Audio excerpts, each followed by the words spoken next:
Sur l'afficheur central, on retrouve les différents témoins, l'indicateur de vitesse et de régime moteur, l'indicateur de niveau de carburant, l'indicateur de température moteur et le compteur de vitesse commerciale du véhicule. En partie centrale, le bar graphe du niveau d'AdBlue, ainsi que les deux barres graphes des circuits pneumatiques avant et arrière. Sur ce Vectio, on retrouve une buse d'aération, l'interrupteur d'éclairage du poste de conduite, l'interrupteur d'éclairage de l'allée centrale, l'interrupteur de couplage audio du compartiment passager,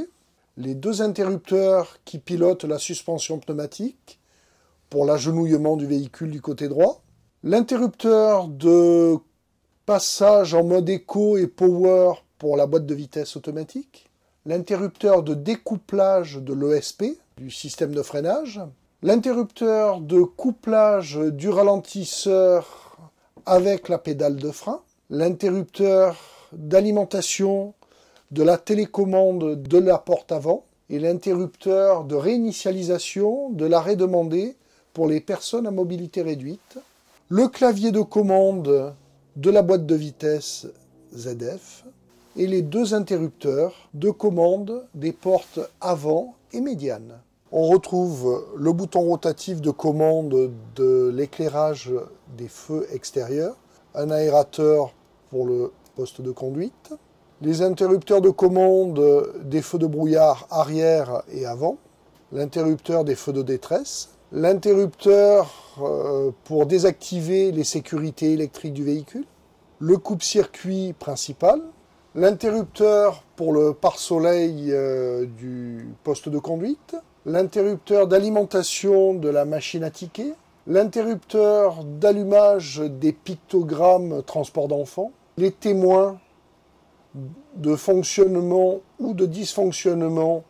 de la suspension pneumatique et de l'agenouillement, témoins de porte verrouillée, témoins d'alerte incendie, qui est couplé à une alarme sonore. Les témoins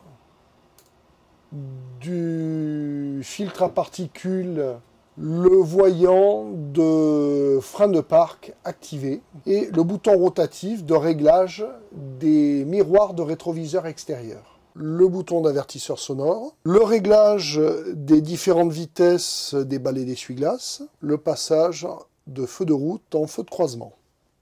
Sur la console latérale du poste de conduite, l'interrupteur d'isolement de l'éthylotest, les deux platines de commande des aérateurs de pavillon et issues de secours, la prise pour téléphone, la prise d'allume-cigare, l'interrupteur de couplage de l'avertisseur pneumatique, l'interrupteur d'alimentation